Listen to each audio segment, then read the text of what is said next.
शरणार्थी फ्रॉम वजन विद्या मंदिर स्कूल स्टूडेंट्स। आज हम SST में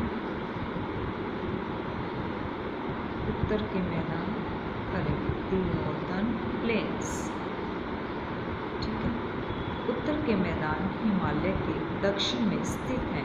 देखो बेटा, ये हिमालय है, हमारा हिमालय, ये हिमालय पर्वतमाला है और ये इसके दक्षिण में स्थित है। ये उत्तर में स्थित है, ये नीचे दक्षिण में। ठीक है, तो ये दक्षिण में, हिमालय के दक्षिण में स्थित है। ठीक है, ये लंबाई में पश्चिम में पंजाब से पूर्व में असम तक 2500 किलोमीटर तक फैले। देखो बेटा, ये यहाँ से पंजाब से लेके और यहाँ तक फैले। ठीक है, इस क्षेत्र की चौड़ाई 150 से 300 किलोमीटर तक है। देखो, ये चौड़ाई में 150 से 300 किलोमीटर तक है। ये एक चपटा तथा समतल क्षेत्र है जो हरियाणा, पंजाब, बिहार और असम के कुछ भाग घेरता है। उत्तर के मैदानों के कुछ महत्वपूर्ण शहर दिल्ली। देखो बेटा, ये उत्तर के मैदान है, इसके कुछ महत्वपूर्ण, इन मैदानों के कुछ महत्वपूर्ण शहर हैं। ये है दिल्ली, आगरा और कानपुर, ये रहा कानपुर, वाराणसी और लखनऊ। ठीक है, पटना। ठीक है बेटा, ये इसके महत्वपूर्ण शहर हैं। ठीक है, और कोलकाता, ये रहा कोलकाता। ठीक है बेटा, चलो, उपजाऊ भूमि, फर्टिलाइज लैंड। उत्तर के मैदान बहुत उपजाऊ मैदान है। ठीक है बेटा, इसके अधिकांश भागों में जलोढ़ मिट्टी है। उत्तर के पर्वतों में बहने वाली नदियों से मिट्टी बारीक रेत और बालू के रूप में बहकर आ जाती है। ठीक है, देखो बेटा, इन नदियों से जो मिट्टी होती है वो बारीक रेत और बालू के रूप में बहकर आ जाती है। यहाँ पर फसलों की बहुत सी किस्में उगाई जाती हैं। नदियाँ पर्वतों से बहकर आती हैं। वे अपने साथ टूटे हुए पत्थर, रेत और बालू लेकर आती हैं। ये नदियाँ जब पर्वतों से बहकर आती हैं तो ये अपने साथ क्या लेकर आती है बेटा? पत्थर, रेत और बालू। ठीक है, नदियों द्वारा जमा की गई मिट्टी क्या कहलाती है? जलोढ़ मिट्टी। ठीक है, जो नदियों के पानी, जब नदियाँ जब पर्वतों से आती हैं तो वो अपने साथ पत्थर, रेत और बालू लेकर आती है, और नदियों के द्वारा जो ये मिट्टी जमा की जाती है इसको हम क्या कहते हैं? जलोढ़ मिट्टी। ठीक है, और जलोढ़ मिट्टी का हमें क्या फ़ायदा है? जलोढ़ मिट्टी फसलों के लिए बहुत अच्छी होती है। ठीक है, ये मिट्टी उपजाऊ होती है। ठीक है, उत्तर के मैदानों में 3 महत्वपूर्ण नदियाँ हैं। ठीक है बेटा, उत्तर के मैदानों में कौन सी नदियाँ हैं? सतलुज, गंगा और ब्रह्मपुत्र। ये इधर सतलुज है और ये गंगा है। ठीक है, इसमें हमें ब्रह्मपुत्र को नहीं दिखाया गया। ठीक है, ये गंगा है, ये सतलुज है। ठीक है, ये इसकी महत्वपूर्ण नदियाँ हैं। देखो बेटा, सतलुज, कौन सी महत्वपूर्ण 3 नदियाँ? सतलुज, गंगा तथा ब्रह्मपुत्र। वह क्षेत्र जो नदियों और उसकी सहायक नदियों के जल द्वारा सिंचित होता है उसे क्या कहते हैं? नदी का बेसिन।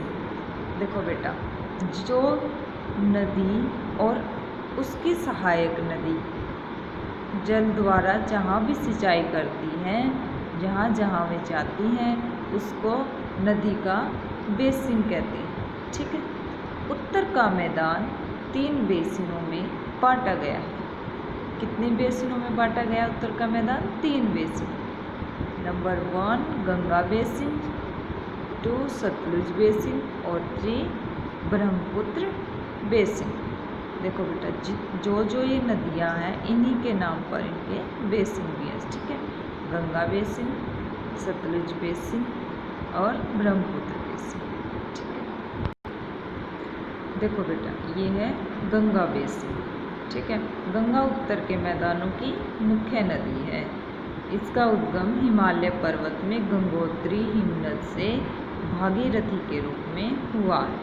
जब बेटा गंगा हिमालय पर्वत से जैसे गंगोत्री हिमनद से निकलती है तो वह भागीरथी कहा जाता उसको वहाँ पर, ठीक है। वह पर्वतों के ढलान पर तेज गति के साथ बहती है। नीचे आते हुए यह मंदाकिनी और अलकनंदा नदी से जुड़ जाती है, ठीक है। ये तीनों नदियाँ जुड़कर गंगा का निर्माण करती हैं। गंगा में कौन सी नदियाँ जुड़ती हैं बेटा? मंदाकिनी और अलकनंदा भागीरथी में, ठीक है। जब भागीरथी नीचे पर्वतों के ढलान से नीचे आती है तो वह मंदाकिनी और अलकनंदा में मिल जाती है और ये नदियाँ जो जुड़कर किसके रूप में? भागीरथी के रूप। भागीरथी जब इसमें मिलती है ये तीन नदियाँ जुड़कर गंगा का निर्माण करती हैं, ठीक है। गंगा उत्तर के मैदानों में हरिद्वार से प्रवेश करती है, ठीक है। गंडक, गोमती, घाघरा और कोसी गंगा की कुछ दूसरी सहायक नदियाँ हैं। देखो बेटा, ये इधर हमारी गंगा नदी को दिखाया गया है, ठीक है। इसकी सहायक नदियाँ हैं गंडक, गोमती, घाघरा और कोसी। गंगा इलाहाबाद में यमुना से जुड़ती है और इस स्थान को संगम के नाम से जाना जाता है। ये इलाहाबाद में जो है यमुना से जुड़ती है गंगा, ठीक है बेटा। इस स्थान को क्या कहते हैं? संगम, ठीक है। प्रत्येक 12 वर्ष बाद संगम में प्रसिद्ध कुंभ मेला लगता है। ये जो संगम है बेटा इन दोनों नदियों का, गंगा और यमुना का, इलाहाबाद में, यहाँ पर 12 वर्ष में इस संगम पर कुंभ का मेला लगता है 12 वर्ष बाद, ठीक है बेटा। दूसरी सहायक नदी है इसकी सोन, पटना के पास जो गंगा से जुड़ती है, ठीक है। इसकी दूसरी सहायक नदी सोन है जो कि पटना के पास गंगा से जुड़ती है। सिंधु, चंबल, बेतवा और केन नदी यमुना से जुड़ती हैं। कौन सी नदियाँ जुड़ती हैं यमुना से? चंबल, बेतवा, सिंधु और केन। पश्चिम बंगाल में गंगा धीमी गति से बहती है और दो सहायक नदियों हुगली और पद्मा में बट जाती है, ठीक है बेटा। देखो बेटा, पश्चिम बंगाल में जो है गंगा बहुत धीमी गति से बहती है और ये दो सहायक नदियों हुगली और पद्मा में बट जाती है, ठीक है। हुगली कोलकाता और पद्मा बांग्लादेश में बहती है। हुगली नदी कहाँ बहती है? कोलकाता में, और पद्मा बांग्लादेश में। यह गंगा गंगा बंगाल की खाड़ी में प्रवेश करने से पहले ब्रह्मपुत्र से जुड़ती है, ठीक है। जब बंगाल की खाड़ी में गंगा प्रवेश करने लगती है तो उससे पहले वह ब्रह्मपुत्र से जुड़ जाती है। गंगा गंगा सागर में बंगाल की खाड़ी में पहुंचती है, ठीक है बेटा। गंगा गंगा सागर में बंगाल की खाड़ी में पहुंचती है। गंगा ब्रह्मपुत्र के साथ मिलकर विश्व के सबसे बड़े डेल्टा का निर्माण करती है। इस डेल्टा को सुंदरबन कहा जाता है। गंगा किसके साथ मिलकर डेल्टा का निर्माण करती है? गंगा ब्रह्मपुत्र के साथ मिलकर डेल्टा, सबसे बड़े डेल्टा का निर्माण करती है और इस डेल्टा को सुंदरबन कहा जाता है, सुंदरबन, ठीक है। नेक्स्ट देखो बेटा, सतलुज बेसिन। सतलुज और व्यास दक्षिण पश्चिम दिशा में बहती है और पाकिस्तान में सिंधु नदी से जाकर मिलती है। देखो बेटा, ये सतलुज है और ये व्यास है। ये दोनों नदियाँ दक्षिण पश्चिम में बहती हैं। ये पश्चिम है और दक्षिण, ठीक है। ये दोनों सतलुज और व्यास दोनों नदियाँ सिंधु नदी में जाकर मिल जाती है जो कि पाकिस्तान में, ठीक है बेटा। देखो बेटा, नेक्स्ट, सतलुज बेसिन के मुख्य राज्य पंजाब और हरियाणा हैं। ठीक है। भाखड़ा नांगल बांध सतलुज नदी पर बना हुआ है। यह पंजाब और हरियाणा को सिंचाई और बिजली के लिए जल उपलब्ध कराता है। ठीक है। भाखड़ा नांगल बांध किस नदी पर बना हुआ बेटा? सतलुज नदी पर। ठीक है। सतलुज नदी बेसिन की जलवायु गर्मियों में बहुत गर्म, सर्दियों में बहुत ठंडी होती है। ठीक है। कैसी जलवायु होती है? गर्मियों में बहुत ज़्यादा गर्म और सर्दियों में बहुत ज़्यादा ठंडी। ठीक है। Next, Brahmaputra basin. ब्रह्मपुत्र नदी उत्तरी भारत की तीनों नदियों से लंबी है। यह नदी तिब्बत से आरंभ होती है, जहाँ इसे सांगपो कहते हैं। यह अरुणाचल प्रदेश में दक्षिण में मुड़ने से पहले हिमालय के समांतर पूर्व की ओर बहती है। यह असम में भी बहती है और तब बांग्लादेश में प्रवेश करती है।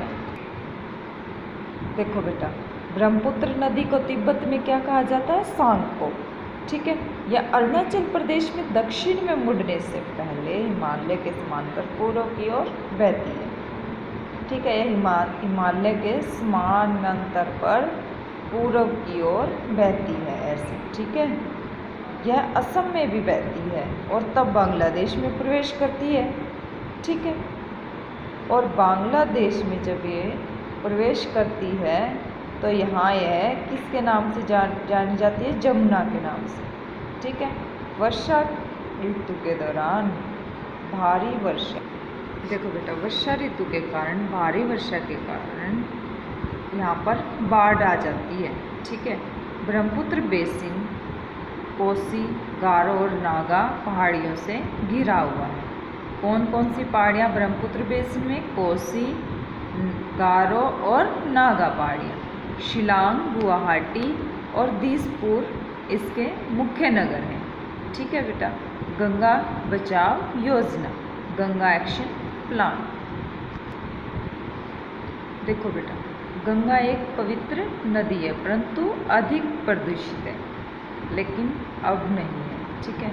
अब कोरोना काल में गंगा बहुत ही स्वच्छ गंगा का जल बहुत स्वच्छ हो चुका है। ठीक है बेटा। बहुत से शहर जैसे कोलकाता, कानपुर, पटना, इलाहाबाद आदि इन्हीं नदियों के किनारे बसे हैं। कौन कौन से शहर बसे हैं? कोलकाता, कानपुर, पटना और इलाहाबाद। ठीक है। यहाँ बड़ी बड़ी फैक्ट्रियाँ हैं और इन फैक्ट्रियों में बहुत से सामानों का उत्पादन किया जाता है। इन फैक्ट्रियों से निकलने वाला वर्ज्य या दूषित जो भी होता है पदार्थों को, इनके जो दूषित पदार्थ हैं इनको नदियों में बहा दिया जाता है। इससे जल गंदा और दूषित हो जाता है। इससे यह पीने और अन्य कार्यों के योग्य नहीं रहता। ठीक है बेटा। हमारी सरकार ने नदियों को साफ बनाने के लिए योजनाएं बनाई हैं, जिससे हमें साफ और स्वच्छ पीने का पानी प्राप्त हो सके।